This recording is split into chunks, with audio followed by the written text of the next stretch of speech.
This was actually a big story yesterday. I didn't get a chance to do it yesterday because I was at work from 3 to 10:30. But this came through right when I was getting off of work. The San Diego Padres had signed Fernando Tatis Jr. to one of the biggest contracts in baseball, and the deal's for 14 years, 340 million fucking dollars.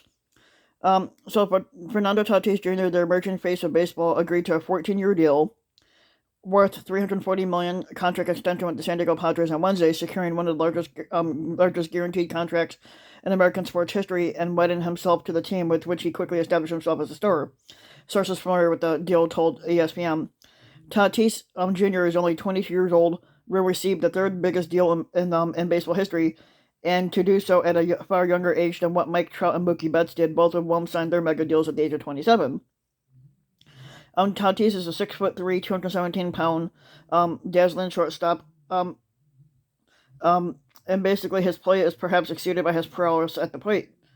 He went to San Diego in a trade and is now the player around whom the Padres will build a team equipped to win a championship. Full of substance to back up his style. Tatis blitzed through the minor leagues after the Padres acquired him from the White Sox in a deal for aging starter James Shields. His talent in spring training was so apparent in 2019 that San Diego started him at shortstop on opening day, eschewing the standard play of sending supreme talents to the minor leagues to manipulate their service time and keep them under the team control for an extra season. The mutual admiration between the team and Tatis was clear enough that the Padres hoped it wouldn't be a mistake. And with the deal that would lock him up for nearly a decade and a half, basically by the time the deal is up, he'll be 35 years old, the Padres convinced Tatis that a small market San Diego is where he belongs. Tatis wasn't willing to relinquish control of that. He will have a no-trade clause, allowing him to veto power over any potential deal. The $340 million marks the largest deal given to a player before he reaches arbitration. Nearly $200 million more than what Trout's first contract extension offers.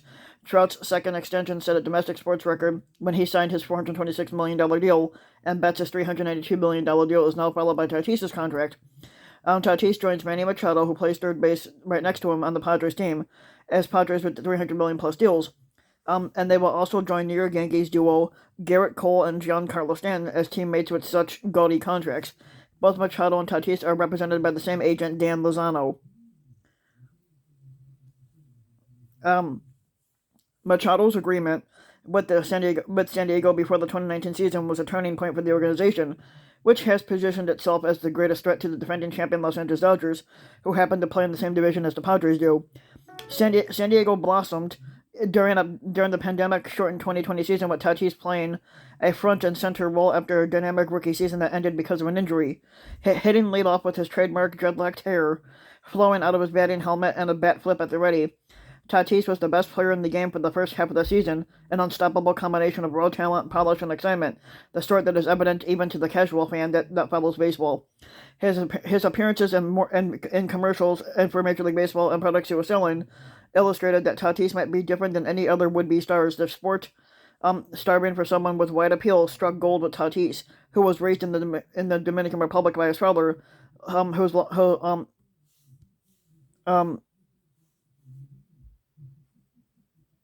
Basically, his father, basically he was raised in the Dominican Republic by his father, who was a longtime Major League infielder, Fernando Tatis, and his mother, Maria. Tatis wasn't a highly touted prospect when he signed with the White Sox as a 16-year-old, but his athleticism and explosiveness and all the skills he now wields, they're simple tools back then. Maybe they would arrive, maybe they wouldn't. But San Diego saw something different, a player who in his first year after signing grew, gained muscle, and started looking the part. After the trade, he grew another inch and then another, and by the time Tatis was embarrassing Double-A pitchers, he looked the part of a future star that they couldn't hold back.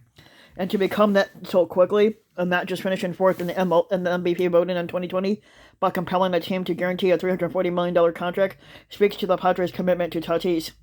They could have kept him for 4 more years before he reached free agency, and instead, after he hit .277 with 17 homers and 45 RBIs in 59 games this year, they gave Tatis more than any free agent has ever received.